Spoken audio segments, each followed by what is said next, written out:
Hi everyone, स्वागत है आपका बॉटनी वाला में। प्रीवियस वीडियो में हमने एंडोप्लाज्मिक रेटिकुलम को डिस्कस किया था कि एंडोप्लाज्मिक रेटिकुलम का स्ट्रक्चर कैसा है। उसके अंदर जो तीन एलिमेंट थे, वेजल्स थे, सिस्टर्निया थे और ट्यूब्यूल थे, उनकी अरेंजमेंट कैसी होती है और फिर टाइप्स ऑफ एंडोप्लाज्मिक रेटिकुलम और उसके साथ साथ उनके इंडिविजुअल मतलब एससीआर के फंक्शन और आरईआर के फंक्शन डिस्कस किए थे। आज हम ओवरऑल एंडोप्लाज्मिक रेटिकुलम के फंक्शन देखेंगे और ये एक इम्पॉर्टेंट ऑर्गेनेली है जो कई सारे इम्पॉर्टेंट फंक्शन परफॉर्म करती है। सबसे पहले अगर हम देखें तो जो एंडोप्लाज्मिक रेटिकुलम है, इसका जो एक काम है वो ये है कि ये क्या करती है, ये प्रोवाइड करती है, provide framework to cell. इसका मतलब ये है कि ये अगर आप देखें तो ये न्यूक्लियस से लेकर प्लाज्मा मेम्ब्रेन तक ये थ्रू आउट द सेल ये मौजूद होते हैं और ये एक फ्रेमवर्क, ये एक बेसिक शेप जिस तरीके से और साइटोस्केलेटल एलिमेंट देते हैं सेल को, इसी तरीके से फ्रेमवर्क प्रोवाइड करते हैं एंडोप्लाज्मिक रेटिकुलम इस सेल को। तो पहला इंपॉर्टेंट फंक्शन ये हो गया।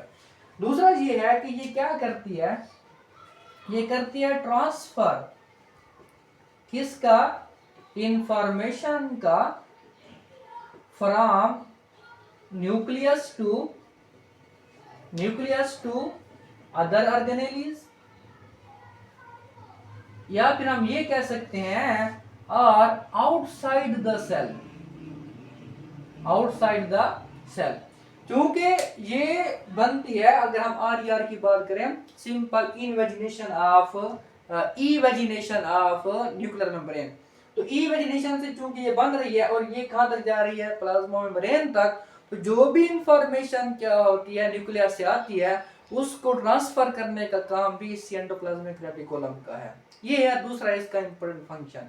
अगर हम बात करें तो इसके अलावा ये क्या करती है, ये ट्रांसफर करती है, transfer of protein and lipids to Golgi body.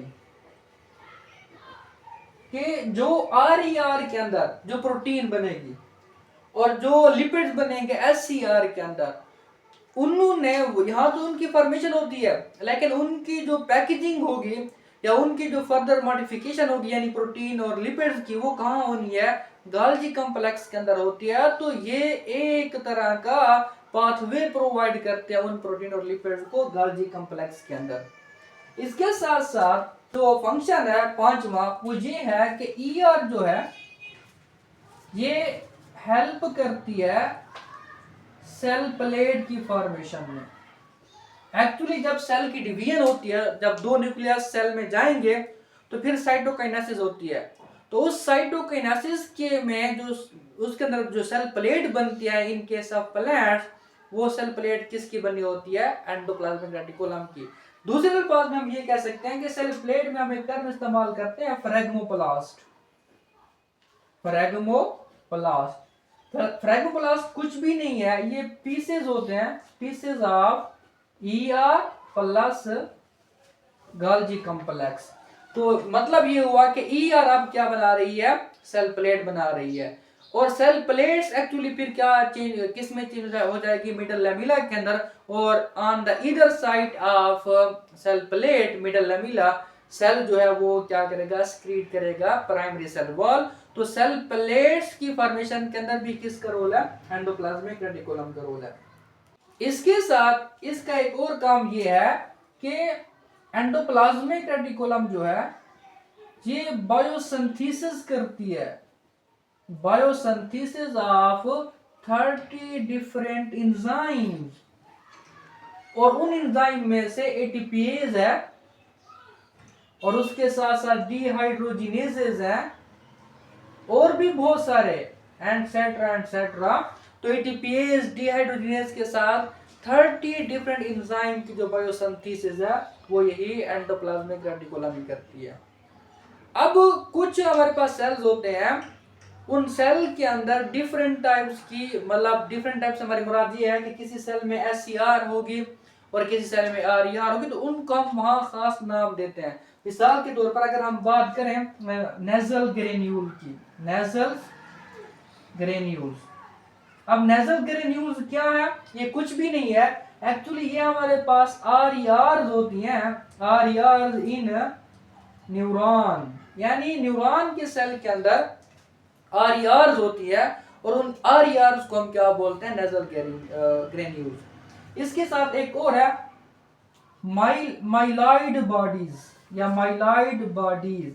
ये क्या है? कुछ भी नहीं है, एक्चुअली ये हमारे पास SCR है इन माइलोमा, माइलोमा सेल, यानी आईज के खास तरह के सेल्स होते हैं, उसके अंदर जो SCR होगी उसको हम क्या बोलेंगे? Myeloid bodies.